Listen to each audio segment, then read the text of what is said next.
So, guys, one day I was in the bus. Yeah, public bus in Lagos, Nigeria. And by the way, if you haven't had that experience and you're Lagos, you haven't experienced Lagos. If you have not entered maybe the Danfo or any of the buses, whether it's city bus, you haven't experienced Lagos. It's kind of like one of the experience. It's not a matter of you're a big man, you're a small man. It's a question of Lagos, the experiences that define your Lagos experience. And being in a public bus is one of those experiences. So guys, if you are in an Uber right now or a Bolt or whatever, you might want to take out some day and get into the public transportation and use our buses. So I was in one of those buses one day, and the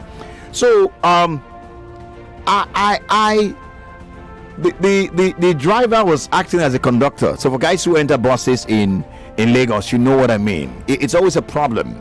Now everyone becomes the conductor, and you have a situation where order, and then this lane, some people are orderly. Some will start collecting the money for you. Some will know their business. They will send to you directly. And then there's always a confusion. Then one person collects it, and then like 5 people give like 1,000 naira, and they all need change. So you there was a lane that was so orderly. So one person just collected the money for them and sent. And then the driver was just expecting that every other lane on the bus in the car would do the same. And then one of the guys just say, "Oh God, you go get conductor. Oh, are you paying us?" As in, the guy was serious about paying. He said, "See, if you are not paying me, if I'm not paying you this transport fare, I would collect money for you. You can't come and be nice when it's not free. You are saying I should be nice to you." And then the conversation went on, and then it got to a place where there was an argument. So I kept quiet. Whenever I'm in a bus like that, I try to keep my calm, because before I say a thing or two, somebody will be like, is it not college Teke? And things like that. So I can't believe this. I kept quiet. And then when the driver was now trying to sort a lady who had spoken that, please, you can't get a conductor. We can't turn us to conductors. We have things we are thinking about here. And the driver just so he just shoved the woman one side and talked to the woman anyhow. And that's why I had to write her, "Hello, please, excuse me." I first speak English to the guy. "Excuse me, please, you can't speak to that woman like that. What's the problem?" The guy just turned to me and said, "Kilo Shele." Kilo Shele, for those who don't understand Yoruba, is like, what's wrong with this one? Is that English? What's wrong with this one? What's wrong with you? And I'm like, "Kilo Shele." I just changed the Yoruba straight. I said, "Kilo Shele bao. What's Kilo Shele bao? So fucking my style rush and scenes. Oh, mommy. I had to. The guy don't look me again twice. This guy wear glasses now. This guy is speaking just now. Is this the same guy? So sometimes in Lagos, the way to survive is for you to keep your home training at home. It sounds like bad advice. It's not your bad advice, but the truth is, I know a lot of Lagosians will say, "Collins, I know the NBC could fight. I could go on the radio and tell people, say they should keep their home training at home. They should become crazy on the road." But sometimes in this Lagos, if you're not crazy, you have yourself to blame. You go home, your children will be wondering, "But daddy, yourself, why didn't you?" You know. So for a moment there, I forgot my home training, and I changed out for the guy. And you went to fight? I didn't fight. I changed it for him. What was the changing that you did? The changing was I changed my voice, and the guy was asking me, late. I'm asked why. So Benny, you think you can? He was first of all surprised that I changed to Pidgin and I changed to Yoruba and I changed my voice. Okay. And then secondly, he now gathered to because he has made a lot of mouth, so he want to lose. So the guy now starts he now made a statement.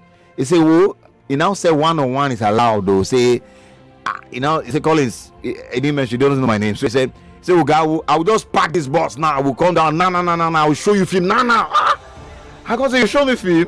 For at that moment, my UFC and martial arts skills the training just told me, "Collins, no, this is when you calm down." This is how you have been embarrassing. Wait, it's not embarrassment. Embarrassing the family. It is Lagos. Hey. So the guy went on. So I kept quiet.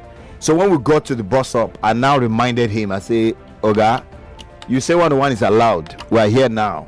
I now called a friend of mine who's a police officer. I say, "I want to commit a crime." I said, "I want to fight on the streets. I just want to teach someone a lesson. And after that, you want to arrest both of us, and then we'll go and judge the matter and the police." I was being lawful now. I put in the law, bring in the law first. Ha.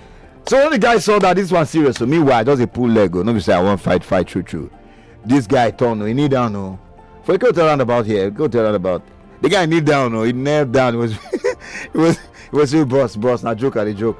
And because I had clean shave at the time, it looked as if I was a military officer because I covered my hair and all that. And then I started sounding, when I made the phone call, I was sounding with a lot of authority, like, yes, please, there's a situation here. I'm in trouble. You arrest me, you arrest the guy, because the guy says one-on-one is allowed and there's no field. We just have to use one public place to fight small. And when the guy saw that I was saying it very seriously, he thought maybe I was a military person or a senior police officer, and he started begging me and all that. Well done. And then Well my done. voice too, the way my voice sounded. So he felt that with this big voice, this guy could be one military person. So he started begging you. He beg, the guy beg. Well done. Which leads me to what I'm going to start with today, guys. Before I get to bring Andrea on. Now, not every big voice is a big man, please.